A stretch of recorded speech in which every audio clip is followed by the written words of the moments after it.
ফেচেংবৰ heritage এটা সামাজিক সাংস্কৃতিক অনুষ্ঠান।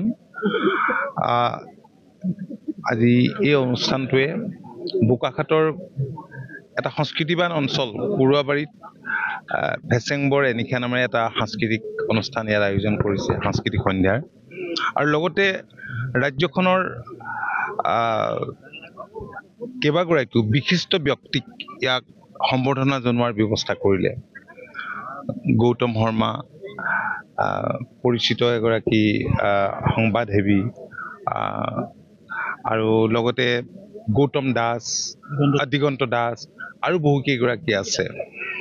মই ফেচেংবৰ হেৰিটেজৰ উদ্যোক্তাসকলক ধন্যবাদ আৰু কৃতজ্ঞতা জনাইছোঁ। অনুষ্ঠানৰ মই সফলতা কামনা কৰিছোঁ।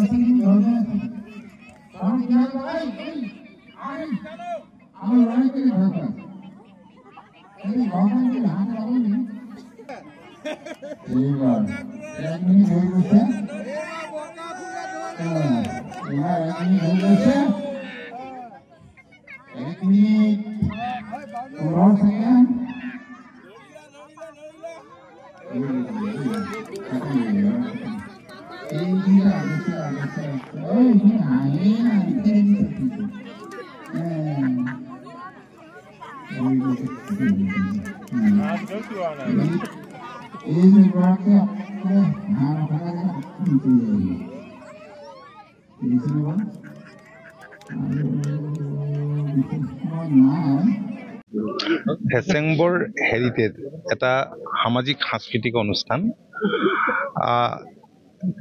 আজি এই অনুষ্ঠানটোৱে বোকাখাতৰ এটা সংস্কৃতিবান অঞ্চল পৰুৱাবাৰীত ফেচেংবৰ এনিশা নামেৰে এটা সাংস্কৃতিক অনুষ্ঠান ইয়াৰ আয়োজন কৰিছে, সাংস্কৃতিক সন্ধ্যাৰ।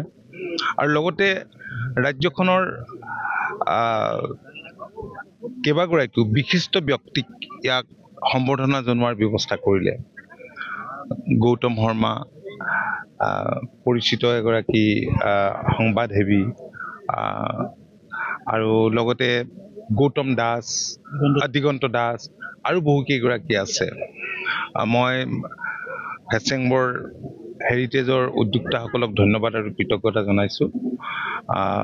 অনুষ্ঠানৰ মই সফলতা কামনা কৰিছোঁ।